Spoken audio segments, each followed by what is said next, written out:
porque, enfim, Jussara Soares também tinha conseguido a informação de que havia esta sinalização do ex-presidente Jair Bolsonaro pela preferência por Flávio Bolsonaro como o nome a disputar o Palácio do Planalto no ano que vem. Agora me chama a atenção como essa postagem, e a Jussara Soares vai nos ajudar aqui nessa análise, já está a postos por telefone, Jussara. Já jogo contigo para você trazer o que você apurou e você já compartilhou com os espectadores da CNN Brasil durante o Bastidores CNN. Em nenhum momento nessa postagem Flávio Bolsonaro usa as palavras candidato ou presidência. Tudo é muito sutil, tudo é nas entrelinhas. A missão de dar continuidade ao nosso projeto de nação. Fala de uma série de problemas, de críticas ao governo federal, ao governo do presidente Lula, quando fala de questões como faz menção ali a aposentados roubados, referência à crise do INSS, faz uso dessa expressão narcoterroristas para pautar o tema da segurança pública e que fez Flávio Bolsonaro ganhar muita dinâmica nas redes sociais nos últimos tempos, em especial depois da mega operação no Rio de Janeiro, e usa um tom religioso bastante forte, várias menções a Deus ou a ele com caixa alta, com letra maiúscula, justamente para ter essa conotação religiosa. E finalizando, que Deus abençoe o nosso povo, que Deus abençoe o nosso Brasil. Jussara Soares, conta pra gente a sua apuração e o que você também lê nas entrelinhas desta postagem de Flávio Bolsonaro. Boa tarde, Yuri, Débora e todos que estão aqui conosco no 360 hoje. Yuri e Débora, essa publicação do senador Flávio Bolsonaro, ela, como você disse, ela é sutil em confirmá-lo como, de fato, o candidato de Bolsonaro. Eu vejo muito nesse movimento, Yuri e Débora, um gesto para Flávio Bolsonaro passar a ser respeitado como a voz do povo dele enquanto ele está preso na Superintendência da Polícia Federal. E por que isso é importante? E esse gesto vem no final desta semana, que começou com aquela crise envolvendo a ex-primeira-dama Michele Bolsonaro. A gente lembra que no final de semana passado ela foi crítica a um acordo feito pelo PL, no caso com o ex-presidente Jair Bolsonaro, com Ciro Gomes no Ceará, um acordo que passava pelo deputado federal André Fernandes. Na segunda-feira, a gente apurou e trouxe informação na CNN que o PL tinha feito uma reunião para enquadrar Michele Bolsonaro, depois eles negaram, mas de fato era essa a palavra que eles me diziam, era precisa ser enquadrada, ela precisa entender que tem um alinhamento político, que as coisas não são assim. Beleza. Na terça-feira, teve de fato a reunião. Só que o que aconteceu? E aí, antes disso, a Michele Bolsonaro foi desautorizada pelo Flávio Bolsonaro e seus irmãos nas redes sociais. Isso fica muito claro. Na terça-feira, acontece a reunião. Qual é o final disso? A Michele sai fortalecida dessa reunião, porque, de fato, o acordo que gerou a crise, aquele com o Ciro Gomes, foi suspenso.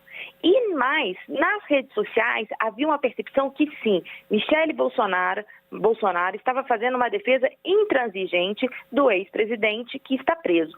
Mais do que isso, essa crise, ela deixou muito claro que há dois posicionamentos ali em conflito neste momento. Uma ala pragmática, que neste momento é representada por Flávio Bolsonaro, e uma ala que adota mais um discurso de Michele Bolsonaro, que naquela postagem dela, na nota que ela fez logo depois da crise, ela fala, eu não posso aceitar esses acordos da política, que se lembra muito um discurso que Bolsonaro fazia lá em 2018, quando ele foi eleito pela primeira vez.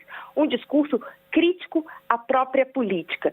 E como eu sempre vou contando aqui as histórias, e vocês podem me interromper a qualquer momento, Michele, ela faz muito ela é muito criticada justamente por ter uma postura mais distante. Ontem, ainda aqui no 360, eu trouxe a apuração de que Michele era entendida como uma incógnita para o PL, para o bolsonarismo, porque não se sabe exatamente o que ela quer no seu futuro político. Então, ninguém sabe muito bem qual é a ambição política de Michele. Então, ao final dessa semana, é muito significativo que esse anúncio venha com o Flávio Bolsonaro, e aí, para além da nota dele, eu trouxe a informação mais cedo de que sim, Bolsonaro, numa conversa com Flávio Bolsonaro sinalizou, não pode falar que é o candidato. Ele ligou para Valdemar Costa Neto, que confirmou para mim, e para o Gustavo Uribe, que sim recebeu a ligação de Flávio Bolsonaro, de que ele é o candidato. E mais, Flávio Bolsonaro também conversou nessa semana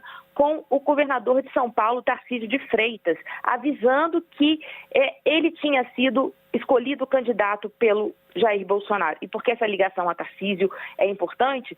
Porque Tarcísio é um nome, muitas vezes não, na maioria das vezes citado pelo Centrão como o nome preferido, o mais viável, sobretudo porque também conta com a simpatia do mercado. Então, se a gente olhar a construção dessa semana, começa com uma crise, dá uma sensação de que Michele saiu vitoriosa por esse recuo, porém termina com Flávio anunciado candidato, de alguma forma sinalizado, porque a gente sabe que foi uma conversa entre Bolsonaro e Flávio. E aí eu vou abrir um parênteses aqui. Por que eu falo que é sinalizado? É claro, o Flávio está falando em on agora, o Valdemar Costa Neto, fora a nossa apuração também, que a gente trouxe aqui, confirmando tudo isso. E aí eu falo qual é a dificuldade dessa apuração. Porque é uma conversa entre Flávio e Bolsonaro, sem testemunhas.